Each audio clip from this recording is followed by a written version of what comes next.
So today we have the Fitech fuel injection 515 or 50015 in-tank retrofit kit. This is the new unit that Fitech actually makes. There's a lot of confusion about high fuel, I think it is, or hyperfuel. Um, Fitech had a partnership with them. They don't have it anymore. It fell apart. It was not a good unit. A lot of inferior parts and problems with those other units that Fitech had a partnership with, so they designed their own unit. Um, I've heard good things about this. I know Austin did some tests with these and has had positive results. I decided to pick one up.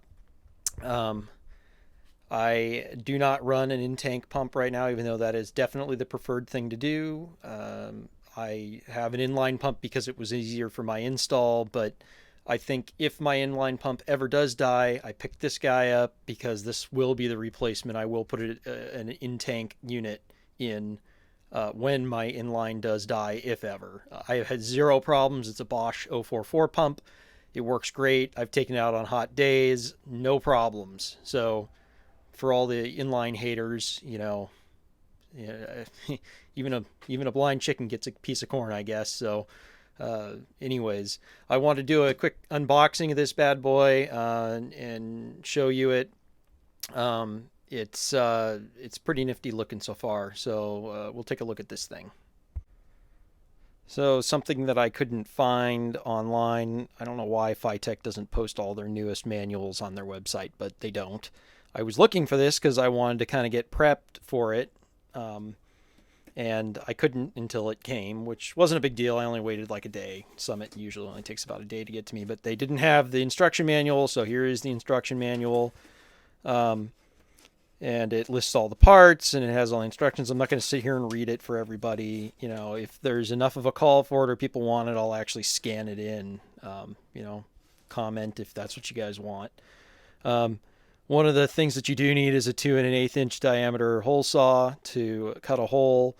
It will accommodate tanks that are both flat and ribbed. It's got a thicker gasket, you can see here. If you have a ribbed area that you have to use, obviously flat is more preferred, but at any rate, pretty basic. One of the things that I was curious about that I found out in the instructions, kind of what I assumed, was the ring that goes underneath is threaded. So you put all 6 bolts in it. It's got a cutout in it, so you then put it in and put it up through the bottom of the hole once you get it all drilled out and everything, of course. And the gasket will kind of hold it in place. It's not real clear on whether you're supposed to use the thick one, whether it's flat or ribbed. I know for sure you're supposed to use the thick one if it's ribbed, but it looks like, from what I gather in here, that you are supposed to use the thick one if you have the headroom above the tank. If you don't have the headroom above the tank, then you could use the thin gasket, which it also includes. So you would put that in, you put the gasket on, and once you set the height of the fuel pump and everything, you take some measurements here. You then put these little O-rings on the top side of the unit once you drop it in, and I'll show you the unit in a second. So you ring with bolts, gasket, unit, O-rings, nuts. That's how they describe it. And look, if you're buying one of these, you're probably getting the instruction manual with it anyways, but it's just good information. It's all kind of stuff I wondered about. This is the basic installation for kind of universal setup. They give you a set of instructions if you buy a ink tank that's already has the cutout for it and it's threaded. It's a different set of instructions because the tank's threaded on those. I don't have one of those tanks, so I didn't really read through that part. I just kind of read through this stuff. So anyways, that's the manual. We'll take a look at the unit real quick here.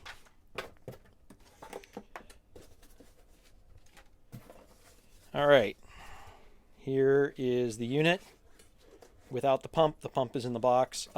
If I didn't mention it, it's a 340 liter per hour pump too that they give you. And supposedly, what I read is that Fitech includes a Walbro pump, and it is PWM capable. So that's what Fitech says. They said that the pump that they give you is is high quality, which, you know, that's totally ambiguous. So whatever that means, I assume high quality would mean it's a Walbro.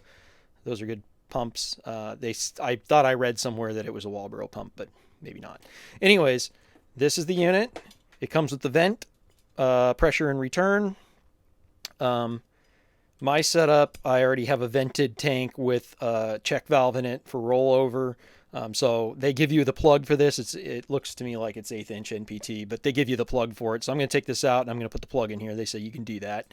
Also on mine, I have a return already going into the tank. So I think I'm just going to cap the return. You don't, as far as I know, you don't need to use the return on this. I can't think any reason why you'd need the return right next to the pump. I don't know that that would have any effect or not, but anyways, so when you take your measurements, you cut these down. They tell you that this is like PTFE tube. That you heat it to get it onto the pump, and then they include the hose clamp for it. They just give regular worm drive hose clamps, which I guess is probably fine for this.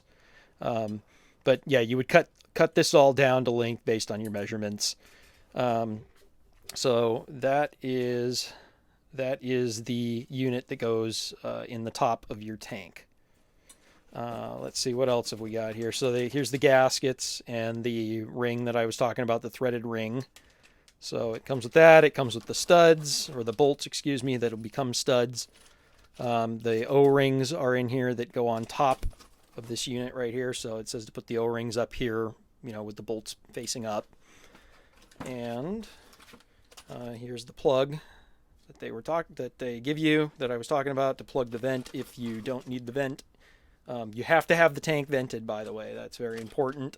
So if you don't have a vented tank already, you need to do that.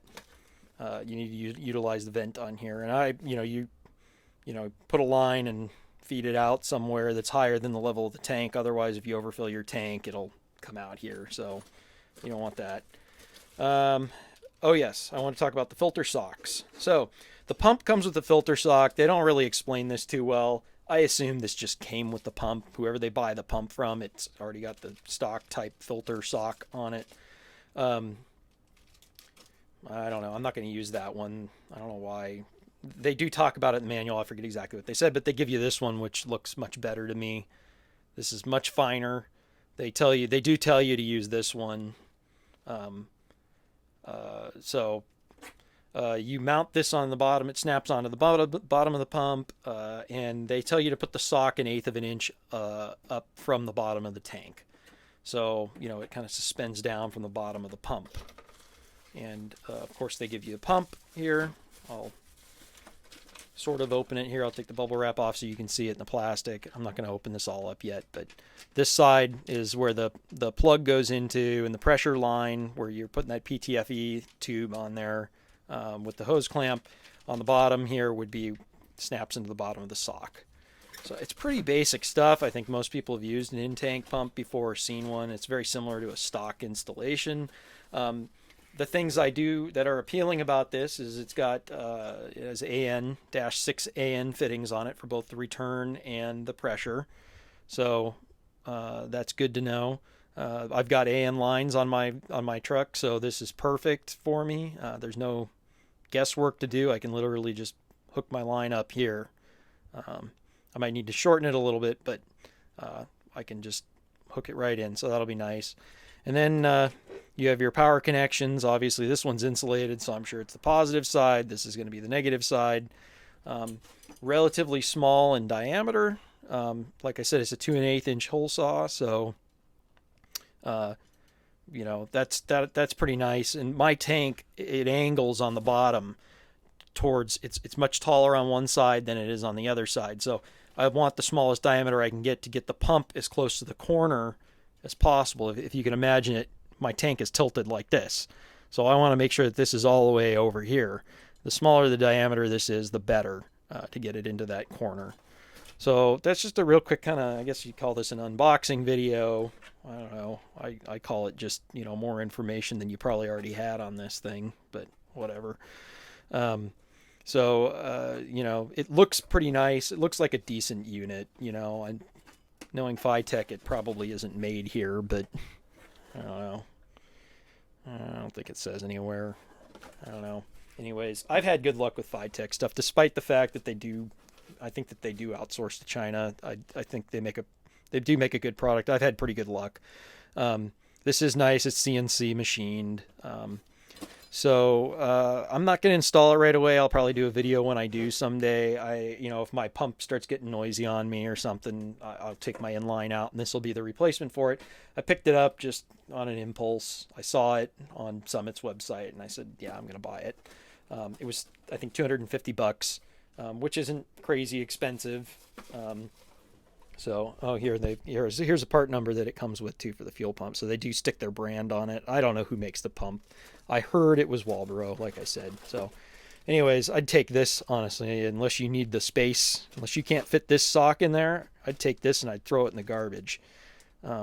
It's not near fine enough, in my opinion. It's much better to have a finer filter going into the pump to protect the impeller. So anyways, I don't know if I'm forgetting anything, but I've rambled long enough. So that is the 50015 in-tank setup from Fitech.